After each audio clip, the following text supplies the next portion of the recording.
Hello बच्चों, स्वागत है आप सबका एक बार फिर से बोर्ड एग्जाम स्टडी में। बच्चों जैसे कि आप लोग का क्लास 12 का फर्स्ट टर्म का एग्जाम चल रही है अगस्त माह में, और आप लोग का डिमांड था कि सर जैसे आप ज्योग्राफी और पॉलिटिकल साइंस के ओरिजिनल क्वेश्चन पेपर हम लोग को प्रोवाइड किए थे, उसी तरह हम लोग को जो है हिस्ट्री का यानी भी प्रोवाइड कर दीजिए। तो फाइनली बच्चों मैं हिस्ट्री का ओरिजिनल क्वेश्चन पेपर लेकर के आ गया हूं। बस आपको कुछ नहीं करना है बच्चों, इस क्लास को है ना पूरी तरह से एंड तक देख लेंगे, है ना। या इसका आंसर क्यों को आप लोग नोट कर लीजिए, हूबहू आपका यही पेपर होने वाला है। हाँ, या 2 से 3 बार अच्छे से रिवाइज कर लीजिए। देखिए आप लोग का बहुत सारे बच्चे जो है जल्दी ट्रस्ट नहीं करते हैं कि ये फेक है। तो देखिए ज्योग्राफी में जैसे आप लोग बोले थे फेक है, लेकिन मैंने आपको जो है ओरिजिनल क्वेश्चन पेपर प्रोवाइड किए थे, यूट्यूब में अब तक कोई नहीं डाला था, ठीक है। आप लोग पेपर भी दिए होंगे तो आपको पता होगा, ठीक है बच्चों। तो उसी तरह मैं जो है आज आप लोग को हिस्ट्री का भी प्रोवाइड करने वाला हूं। यहाँ सबसे बड़ी इंटरेस्टिंग वाली बात यह है कि ये आप लोग को जो है ना ऑब्जेक्टिव के साथ साथ इसका सब्जेक्टिव का भी जो है मैं सोल्यूशन लेकर के आया हूं। बस आपको कुछ नहीं करना, इस क्लास में जो है बिल्कुल धैर्य रख करके, है ना, एंड तक आप जो है इस क्लास को करेंगे, ठीक है। बहुत ज्यादा आपको हेल्प होंगे। आपका तो ओरिजिनल क्वेश्चन पेपर जो फर्स्ट टर्म का एग्जाम का क्वेश्चन पेपर तो है ही है, लेकिन यहां से क्या पता आपको जो बोर्ड एग्जाम में भी जो है बहुत सारे क्वेश्चन देखने को मिलते हैं, ठीक है। तो इसलिए जो है आपको आराम से इस क्लास को एंड तक करेंगे। एंड साथ में आप लोग अपने दोस्तों के साथ प्लीज शेयर जरूर कीजिएगा। क्या कीजिएगा? शेयर जरूर कीजिएगा। एंड जो बच्चे आप लोग नए आ रहे हैं चैनल को आप लोग सब्सक्राइब कर लीजिए। अगर आप 2025 में बेहतर अंक लाना चाहते हैं बच्चों तो इस चैनल के साथ आप बने रहें। एंड आप लोग को मैं बता दूं कि अभी आप लोग के लिए टॉपर्स नोट्स, देखिए हम लोग कई सालों से बच्चों को जो है ना टॉपर्स नोट्स प्रोवाइड कर रहे हैं, और बच्चे उस नोट्स की मदद से पढ़ करके जो है 400 प्लस मार्क्स जो बहुत आसानी से जो है लाते हैं, ठीक है। तो इसके लिए आपको बच्चों क्या करना पड़ेगा, लिंक दिया हुआ है, आप जाइए बोर्ड एग्जाम स्टडी ऐप को इंस्टॉल कीजिए और वहां जाकर के जो है बच्चों, है ना, पीडीएफ कोर्स में जाइएगा और आप जो है नोट्स अपना ले लीजिए। देखिए 999 रुपया का जो आप लोग का नोट्स था वो अभी बहुत ही कम प्राइस में मिल जा रहा है। आपको लगभग 50% आपको जो दिया जा रहा है। एक अगर नोट्स लेते हैं तो आपको 29 रुपया एक सब्जेक्ट का, 129 रुपया अगर आप ऑल सब्जेक्ट का लेंगे तो आपको 50% जो ऑफ मिलेंगे, ठीक है। तो जो भी बच्चा लेना चाहेंगे आप वहां जाकर के जो है इंस्टॉल कीजिए बोर्ड एग्जाम स्टडी ऐप को। अगर आप लोग ज्यादा जानकारी चाहते हैं तो इस नंबर पे आप लोग जो है कांटेक्ट करें, 9162055090, ये नंबर है ना, इसको नोट कर लीजिएगा, ठीक है बच्चों। तो चलिए डियर हम लोग इसी के साथ जो है स्टार्ट करते हैं, है ना। यही आपका जो हूबहू इसी तरह का आपको जो है क्वेश्चन पेपर देखने को मिलेंगे, जैसे कि आपके स्क्रीन पे आ गया बच्चों। जैसे कि आपको पता होगा कि आप लोग को जो है 30 क्वेश्चन पूछे जाते हैं, है ना। 30 में से आपको बच्चों कितना 25 का ही आंसर देना होता है ना, जैसे आपको दिख रहा होगा, है ना। चलिए तो यहाँ आपको दिख रहा है ना 25 क्वेश्चन का आपको आंसर देना है 30 क्वेश्चन में से, ओके क्लियर। तो चलिए बच्चों हम लोग स्टार्ट करते हैं। जैसे फर्स्ट क्वेश्चन आपके स्क्रीन पे आ गया, देख पा रहे हैं यहाँ क्या कहा जाता है कि ऋग्वेद के किस मंडल में जो है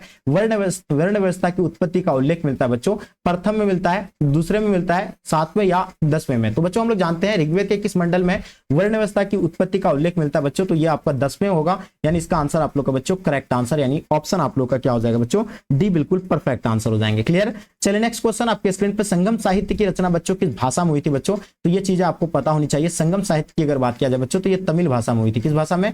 तमिल भाषा में, एकदम बिल्कुल नोट कर लीजिए, ठीक है। 2 से 3 बार अच्छे से रिवाइज कर लीजिएगा अगर आप लोग नोट नहीं करते हैं तो। इसे भारतीय पुरातत्व का पिता कहा जाता है बच्चों, जो आपके स्क्रीन पे आ गया है ना, देख पा रहे हैं। तो हम जानते हैं भारतीय पुरातत्व का पिता जो बच्चों किसे कहा जाता है, अलेक्जेंडर कनिंघम को कहा जाता है। इसको आप लोग नोट कर लीजिएगा, ऑप्शन आप लोग का बी परफेक्ट आंसर हो जाएंगे, क्लियर। चलिए अब हम लोग चलते बच्चों नेक्स्ट क्वेश्चन जो आपके स्क्रीन पे आ गया, 4 नंबर क्वेश्चन। हड़प्पा सभ्यता के निवासियों को जो है किस धातु का ज्ञान नहीं था बच्चों। देखिए हड़प्पा सभ्यता के निवासियों को किसका ज्ञान नहीं था बच्चों, तांबा का ज्ञान नहीं था, चांदी का, सोना का या आपका लोहा का। तो हम लोग जानते हैं हड़प्पा सभ्यता के निवासियों को किस धातु का ज्ञान नहीं था बच्चों, तो लोहा का ज्ञान नहीं था। इसका आंसर आप लोग का बच्चों क्या हो जाएगा, लोहा बिल्कुल करेक्ट आंसर हो जाएंगे, क्लियर हो गया आपका।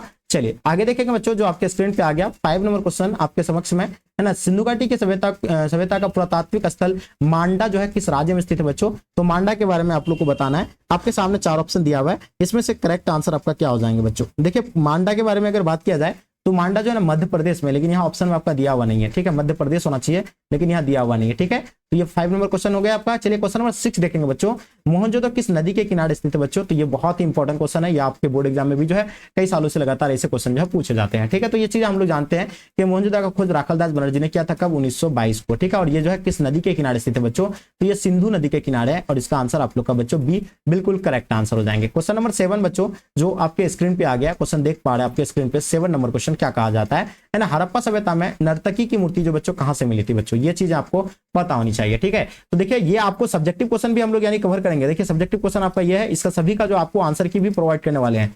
यहाँ दोनों आपका जो है क्लास होने वाला है सबसे बड़ी। तो सबसे पहले हम लोग ऑब्जेक्टिव क्वेश्चन को भी कवर कर रहे हैं, ठीक है। तो आप लोग बिल्कुल धैर्य बना के रखिएगा, हाँ, ये चीज ध्यान रखिए। चलिए क्वेश्चन देखिएगा बच्चों, 7 नंबर क्वेश्चन, हड़प्पा सभ्यता में नर्तकी की मूर्ति जो बच्चों कहां से मिली थी? तो ये चीजें हम लोग जानते हैं कि नृत्य करती हुई जो मूर्ति जो मिली थी बच्चों कहां से मिली थी? मोहनजोदड़ो से मिली थी। ठीक है, तो इसका आंसर आप लोग का बी बच्चों बिल्कुल करेक्ट आंसर हो जाएंगे। 8 नंबर क्वेश्चन, गोदीवाड़ा के प्रमाण कहां से मिले थे? देखिए गोदीवाड़ा मोहनजोदड़ो से मिले थे, लोथल आपका हो जाएगा, हड़प्पा हो जाएगा, चंद्रौद हो जाएंगे। तो बच्चों ये आपका हो जाएगा कहां से हुआ था? 8 नंबर क्वेश्चन आपके स्क्रीन पे।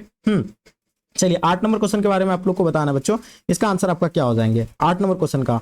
ठीक है, तो गोदीवाड़ा बच्चों ये चीज हम लोग जानते हैं कि लोथल से मिला था। कहां से मिला था बच्चों, है ना? चलिए बताइए, लोथल होगा बिल्कुल इसका आंसर आपका। कहां से मिला था बच्चों? लोथल से मिले थे, यानी ऑप्शन आप लोग का बी बिल्कुल करेक्ट आंसर हो जाएंगे। ठीक है, चलिए नेक्स्ट क्वेश्चन देखिएगा बच्चों, 9 नंबर क्वेश्चन आपके स्क्रीन पे आपके समक्ष में। चलिए बताइए इसका आंसर क्या हो जाएंगे। देख पा रहे आप लोग, हड़प्पा सभ्यता किस युग की सभ्यता बच्चों? तो हम लोग जानते हैं पूरा पाषाण युग है, बिल्कुल नहीं होगा इसका, है ना? कांस्य युग है, तो इसका करेक्ट आंसर हो जाएंगे बच्चों क्या हो जाएगा आपका? यानी कांस्य युग के हो जाएंगे। चलिए क्वेश्चन देखिएगा 10 नंबर क्वेश्चन, सुमेरी अभिलेख में किस देश की जो है नाविकों का देश कहा जाता है? यानी सुमेरी अभिलेखों में किस देश को जो है नाविकों का देश कहा जाता है? दिलगुन को कहा जाता है, बिल्कुल गलत हो जाएगा। मागान को, बिल्कुल इनमें से कोई नहीं। इसका आंसर आपका मेलुआ हो जाएगा बच्चों, बिल्कुल करेक्ट आंसर हो जाएंगे। 10 का आपका जो होगा बिल्कुल सी करेक्ट आंसर हो जाएंगे। ठीक है बच्चों, क्वेश्चन 11 नंबर क्वेश्चन आपके स्क्रीन पे आपके समक्ष में। चलिए क्वेश्चन देख पा रहे हैं, महाभारत कितने पर्व में विभक्त है? तो हम लोग जानते हैं महाभारत जो है बच्चों 18 पर्व में विभक्त है। और महाभारत का युद्ध किसके किसके बीच हुआ था? कौरव और पांडव के बीच हुई थी। पांडव की इसमें जीत हुई थी। महाभारत का लेखक कौन है बच्चों?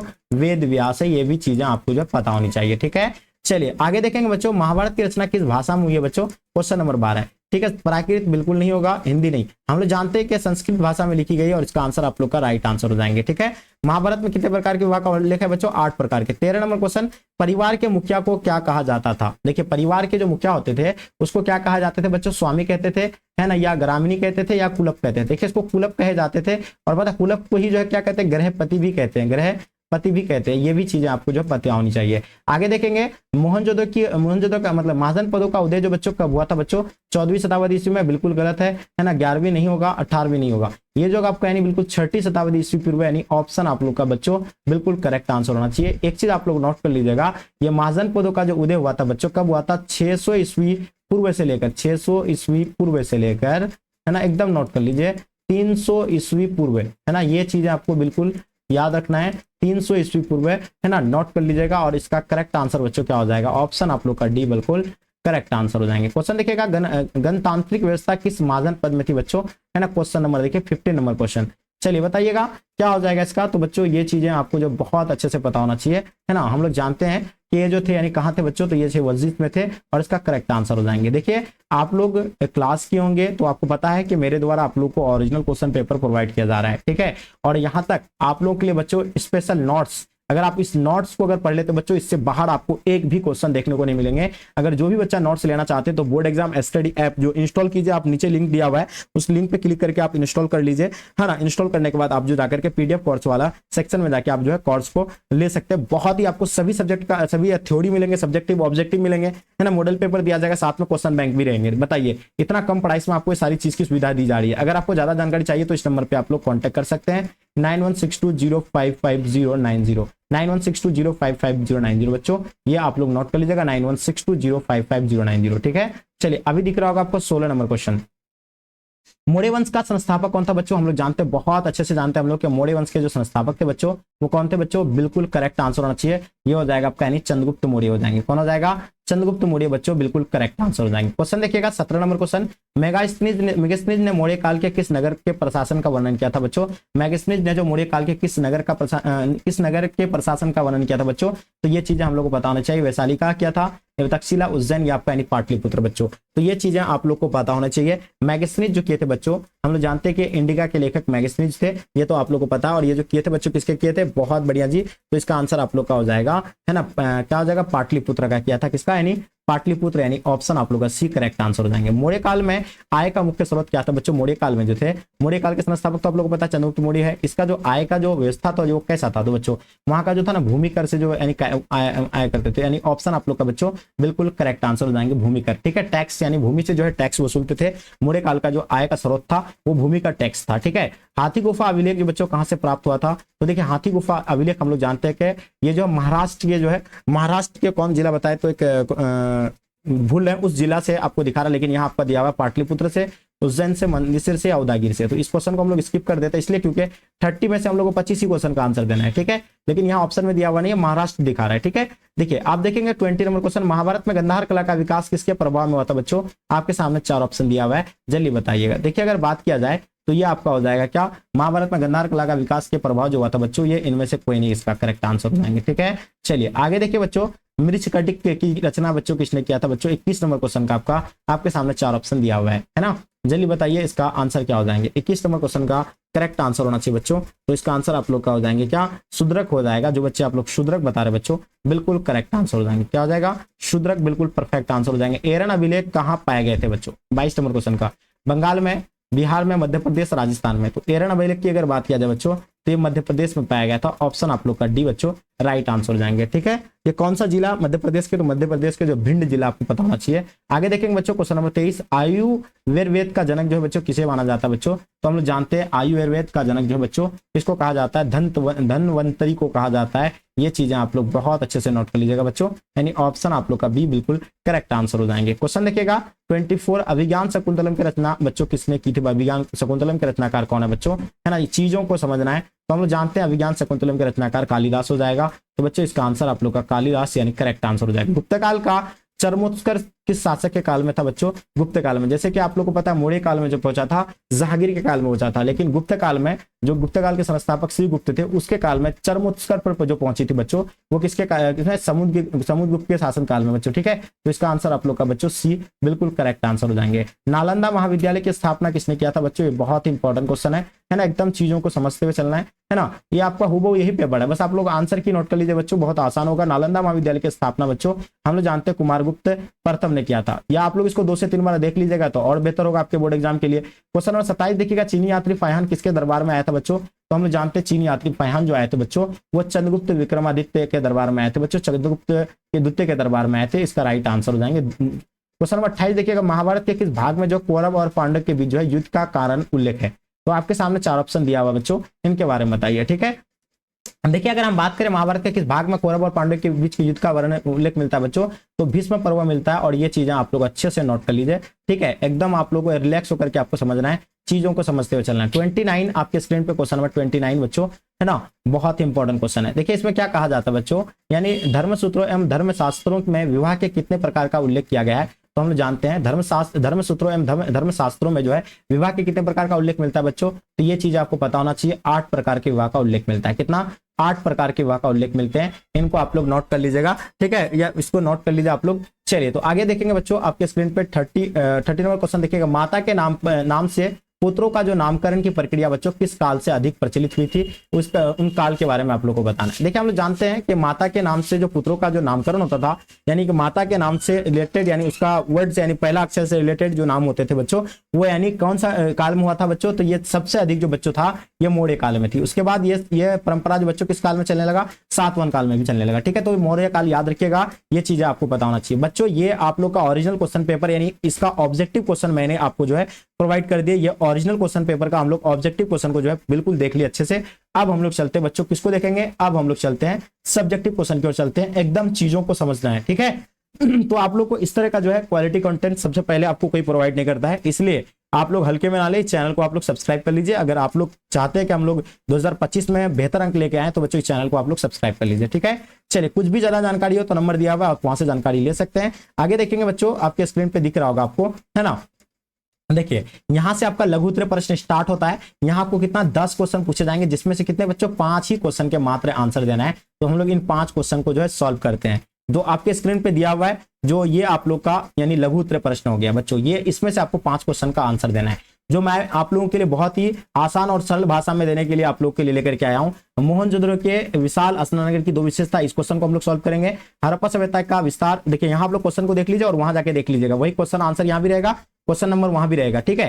तो उसको हम लोग टाइपिंग करके लेके आए, इसलिए आप लोग देखिएगा। इस क्वेश्चन को हम लोग सॉल्व करेंगे, चौथा नंबर क्वेश्चन को भी सॉल्व करेंगे और 5वां नंबर क्वेश्चन को भी सॉल्व करेंगे। 3 क्वेश्चन हो गया है और एक और क्वेश्चन यहाँ कहाँ है आपका, यानी बच्चों तो ये गुप्तकालीन मंदिरों की 2 विशेषता, ये भी हम लोग जो है सॉल्व करेंगे। और एक क्या हो जाएगा आपका 9 नंबर क्वेश्चन, 8 और 9 और यहाँ आपका 3 4 5, ये क्वेश्चन को हम लोग जो है बच्चों सॉल्व करने जा रहे हैं लघु उत्तरीय प्रश्न में। ठीक है, तो आप लोगों को पता ही होगा कि कितने क्वेश्चन का आंसर देना है बच्चों, 5 क्वेश्चन का। तो ये 5 क्वेश्चन है जो आप लोग को दिख रहा होगा। चलिए अब हम लोग चलते हैं इसका सब्जेक्टिव क्वेश्चन को जो है सॉल्व करते हैं, उसका टाइपिंग को हम लोग देखते हैं। बहुत ही सरल भाषा में मैं आपको यहाँ बताने वाला हूँ, तो बिल्कुल आप लोग एंड तक बने रहिएगा, कोई भी थोड़ा सा भी मिस नहीं कीजिएगा, नहीं तो बहुत बड़ा मिस कर देंगे आप लोग। ठीक है, यही आपका ओरिजिनल बच्चों पेपर है, मैं आपको कह रहा हूँ, ये आप गारंटी के साथ कहता हूँ, आप लोग आराम से बिल्कुल देख लीजिए। क्वेश्चन नंबर देखिएगा 3 नंबर क्वेश्चन आपका जो सब्जेक्टिव में 3 नंबर क्वेश्चन था ना लघु उत्तरीय का, तो यहाँ भी हम जो है 3 नंबर ही लिखे हैं उसको। ठीक है, ताकि आपको जो है कोई परेशानी या दिक्कत ना हो समझने में।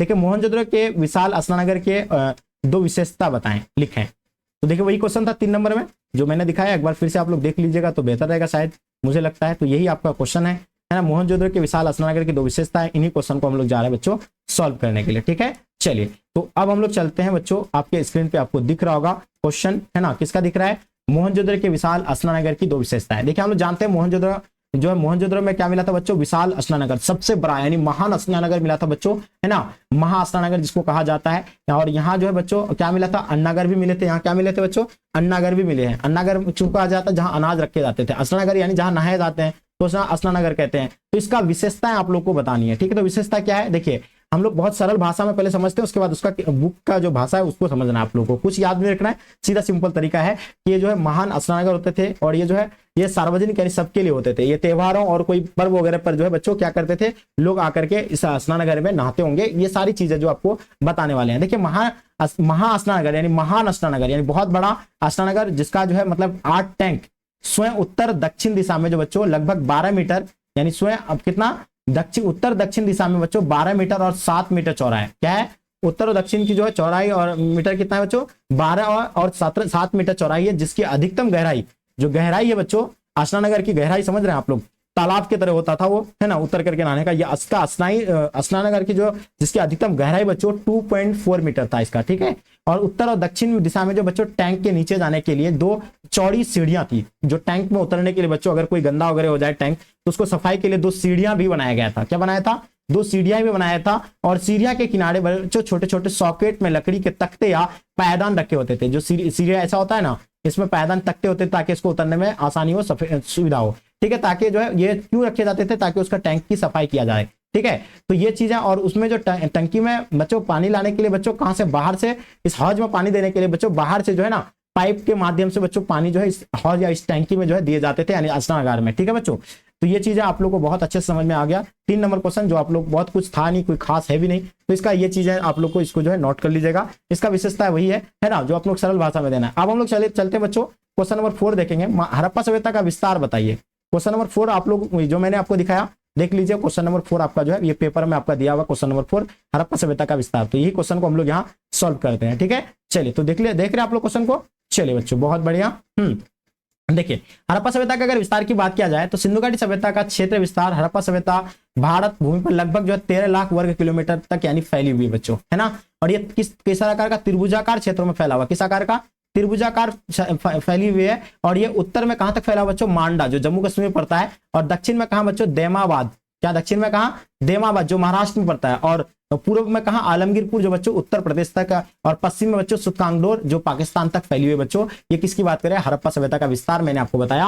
ये टोटल इसका क्षेत्रफल जो बच्चों कितना है, 12,99,600 वर्ग किलोमीटर, यानी लगभग 13 लाख वर्ग किलोमीटर बच्चों में यानी फैली हुई हड़प्पा सभ्यता, यानी इतना किलोमीटर में जो ये फैला हुआ है कौन, हड़प्पा सभ्यता। और ये किस आकार में बच्चों, त्रिभुजाकार में फैली हुई है, किस आकार में, त्रिभुजाकार में फैली हुई है। ये चीजें आप लोग को बहुत अच्छे से पता होना चाहिए बच्चों। तो ये आप लोग, उम्मीद है कि ये चीजों को आप लोग बहुत अच्छे से समझ गए होंगे। ठीक है, अब हम लोग चलते बच्चों, ये तो हम लोग को यानी सब्जेक्टिव क्वेश्चन को हम लोग चौथा नंबर का यानी सॉल्व कर लिए। अब हम लोग चलते बच्चों, जो 5वां नंबर क्वेश्चन मैंने दिखाया आपको, देख लीजिएगा, ये 5वां नंबर क्वेश्चन जो अभी आपको दिख रहा होगा। अब चलते हम लोग, क्या 5वां नंबर क्वेश्चन क्या है, मोहनजोदड़ो से आप क्या मतलब सॉरी महाजन पद से आप क्या समझते हैं, लिखा हुआ है ना आपका, महाजन पद से आप क्या समझते हैं। चलिए इसका हम लोग जो है बच्चों, इसका हम लोग एक्सप्लेनेशन को देखते हैं। ठीक है बच्चों, देखिए महाजन पद क्या होता था कि जैसे कि अभी क्या राज्य में विभक्त है बच्चों, जैसे कि अपना भारत अभी कितना 28 राज्य अपना भारत में, तो उसी तरह का पहले क्या होता था, छोटा छोटा जनपद हुआ करता था। ठीक है, जब ये जनपद धीरे धीरे यानी विकास होने लगा, बढ़ने लगा, तब बच्चों इसका नाम क्या पड़ा, महाजन पद पड़ा।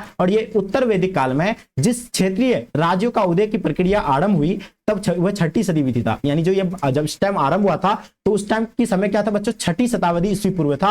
आते आते बड़े राज्यों में बदल गया, ये धीरे धीरे क्या बड़े राज्यों में बदल गया, है ना, धीरे धीरे बड़ा होने लगा और इन्हीं जो है प्रभुत्ता संपन्न राज्य को जो है क्या कहने लगा बच्चों, महाजनपद इसको कहने लगा। ये जब धीरे धीरे बढ़ने लगा तब इसको क्या नाम रख दिया, इसका महाजनपद नाम रख दिया। और बौद्ध ग्रंथ यानी अंगुत्तर निकाय के, बौद्ध ग्रंथ में बौद्ध ग्रंथ जो कौन है, अंगुत्तर निकाय के अनुसार 16 महाजनपद है। कितने, यानी अंगुत्तर के अनुसार बच्चों कितने महाजनपद है, 16 महाजनपद है, जो कि आप लोगों को बहुत अच्छे से पता होगा। आप क्योंकि एमसीक्यू में जो है ना यहाँ से आपका सवाल बनता है कि जो कितने महाजनपद में विभक्त है बच्चों, तो 16 महाजनपद में विभक्त है। और वो पहला क्या है, काशी है, दूसरा कौशल है ना, अंग है, मगध है, वजिद है, मल्ल है, चेदी है, वत्स है, पुरु और आपका पंचाल, मत्स्य, सूरसेन, अस्मयक, अवंती, गंधार और ये आपका कंबोज। तो ये 16 महाजनपद है। इसमें से सबसे शक्तिशाली महाजनपद जिसको कहा जाता है बच्चों, तो वो कौन है, ये है मगध। और मगध के बारे में हम लोग जानते हैं, ये एमसीक्यू प्रश्न में आपको जो है बहुत बार जो है पूछे गए हैं, रिपीटेड क्वेश्चन अब तक के, अगर आप प्रीवियस ईयर क्वेश्चन पेपर को देखेंगे तो। ठीक है, आप लोग याद रखिएगा, मगध जो है हड़यक वंश का वहां जो है क्या शासनकाल था, जिसमें पहला बादशाह वहां का कौन था बच्चों, बिंबिसार था, जो बहुत ही शक्तिशाली थे, है ना। तो इनके बारे में मैंने आपको जो बहुत अच्छे से आगे एक्सप्लेनेशन करने वाले हैं, आप लोग चैप्टर वाइज वाला क्लासेस में आपको मैं इसके बारे में बताऊंगा। ठीक है, अब हम लोग चलते बच्चों, ये चीजें आप लोग का कितना नंबर क्वेश्चन था, ये 5 नंबर क्वेश्चन को मैंने आपको जो है बता दिया। अब हम लोग चलते बच्चों 8वां नंबर क्वेश्चन, जो पेपर का आप लोग का 8वां नंबर क्वेश्चन को देखना है। गुप्तकालीन मंदिरों की 2 विशेषताएं लिखें। तो गुप्त काल में जो बच्चों, गुप्त काल के संस्थापक कौन थे बच्चों, श्रीगुप्त थे। कौन थे, श्रीगुप्त। इन चीजों को आपको समझना है ना, याद रखिएगा। ये आपको सिर्फ जो ये आपका सिर्फ जो मंथली एग्जाम के लिए इंपॉर्टेंट नहीं है, या आपका मंथली एग्जाम का सिर्फ क्वेश्चन पेपर ही रह करके जो है ये खत्म नहीं हो जाता आपका। यहां से आपका जो ना, आपको मैं बता रहा हूं, जितने सारे आपका मंथली पेपर का एग्जाम क्वेश्चन पेपर है, उन्हीं से आपका जो है बोर्ड एग्जाम में भी जो है क्वेश्चन आपको देखने को मिलेंगे। इसलिए आप लोग सतर्क रहिए और याद रखिए, ध्यान रखिए एक एक चीजों को जो आप लोग बार बार पढ़िए। 8वां नंबर क्वेश्चन क्या है, गुप्तकालीन मंदिरों की 2 विशेषता। ये क्वेश्चन को हम लोग यहाँ बच्चों यहाँ लेकर के आए हैं, जो आप लोग अभी देख पा रहे हैं ना। तो ये 8वां नंबर क्वेश्चन जो देख रहे हैं आप लोग, बिल्कुल इसी तरह का आप हाँ देखें। 8वां नंबर क्वेश्चन क्या है, गुप्तकालीन मंदिर की विशेषता क्या है। देखिए, गुप्तकालीन मंदिर की अगर विशेषता की अगर बात किया जाए, तो मंदिर की छत जो क्या था बच्चों, सपाट होता था। सपाट मतलब समझ रहे हो, प्लेन होता था। ठीक है, गुप्तकालीन मंदिर का ग्रह मतलब क्या, गर्भगृह काफी जो है क्या होता था, साधारण होता था। गर्भगृह समझ रहे आप लोग, है ना। मंदिर ये जो इस तरह का मंदिर अभी जो राम मंदिर का जो बच्चों ये किया गया है, तो कुछ इस प्रकार का होता रास्ता है। उसके बाद यहाँ जो है क्या, इसका इस तरह का ये टाइप का बना हुआ है। या तो मैं तो प्रॉपर नहीं बना पा रहा हूँ, लेकिन यहाँ मैं आपको कह रहा हूँ, ये गर्भगृह जहां मूर्तियों को बैठा जाता है, उसको क्या कहा जाता है बच्चों, गर्भगृह कहा जाता है ना। गर्भगृह देवताओं को स्थापित किया जाता है, जहां जो मैंने बताया ना आपको, जहां क्या मूर्तियों को रखा जाता है।